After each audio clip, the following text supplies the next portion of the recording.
असं आहे की शिवसैनिकाला चिखलाची पर्वा नाही आहे की याच शिवाजी पार्कवरती चिखलामध्ये बसून देखील हिंदू हृदय सम्राट शिवसेना प्रमुखांचे विचार आणि विचाराचं सोनं हे आम्ही सगळ्या शिवसैनिकांनी लुटलेलं आहे। त्यामुळे आज देखील पक्षप्रमुख उद्धव ठाकरे यांच्या विचाराचं सोनं लुटण्यासाठी असंख्य शिवसैनिक मुंबई आणि महाराष्ट्रातून आलेत। चिखलाची पर्वा न करता आज दसरा मेळावा अतिशय उत्साहात आणि थाटामाटात होणार। मुंबई महानगरपालिकेच्या पार्श्वभूमीवरती दसरा मेळावा अत्यंत महत्त्वाचा आहे। मुंबई महानगरपालिकेवर मोठ्या प्रमाणात टीका ठाकरेंच्या शिवसेनेवरती भाजप आणि महायुतीकडून होते। आज काय संबोधन केलं जाईल? पक्षप्रमुख उद्धव ठाकरे साहेब हे पक्षप्रमुख म्हणून शिवसैनिकांना नवीन दिशा देतील आणि विरोधकांचा देखील चांगला समाचार घेतील। ठाकरे बंधू एकत्र येण्याच्या पार्श्वभूमीवर हा मेळावा होतोय। येत्या काळामध्ये एक राजकीय युती ही दोन्ही पक्षांची होईल आणि त्या दृष्टिकोनातून याबाबतचा निर्णय दोन्ही पक्षाचे नेते म्हणून दोन पक्षाचे प्रमुख घेतील।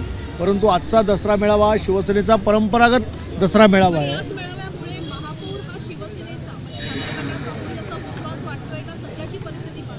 मुंबई शहराची परंपरा आहे की हिंदू हृदय सम्राट माननीय बाळासाहेब ठाकरे यांच्या आशीर्वादाने आत्तापर्यंत या मुंबई शहरावरती महापौर हा शिवसेनेचा बसलेला आहे आणि येणाऱ्या काळात देखील पक्षप्रमुख उद्धवजी ठाकरे यांच्या आशीर्वादाने त्यांच्या विचारातून आदित्य ठाकरे यांच्या नेतृत्वाने आणि शिवसैनिकांच्या मेहनतीने महापौर शिवसेनेचा बसला।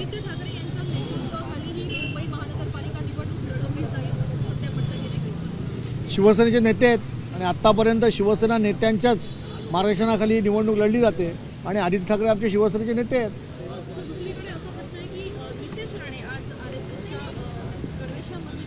संचलन करताना टीका करत होते ते आरएसएसच्या संचलनामध्ये 100 वर्ष पूर्ण झाल्यामुळे आज त्या ठिकाणी त्या गणवेशामध्ये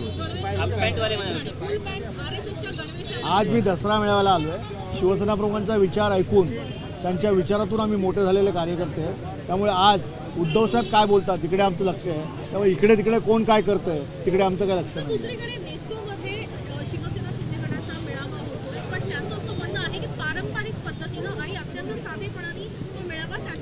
महाराष्ट्राच्या 12 कोटी जनतेला आणि देशातल्या पूर्ण समूहाला हे माहिती आहे की खरी शिवसेना कोणाची आहे आणि शिवसेना प्रमुखांचे वारसदार कोण आहेत।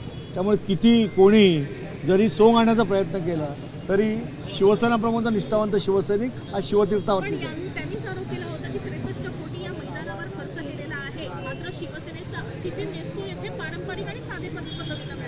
त्यांनी कोणत्या सीए कडनं ऑडिट घेतलं हे मला माहीत नाही, तुम्हीच त्यांना विचारा।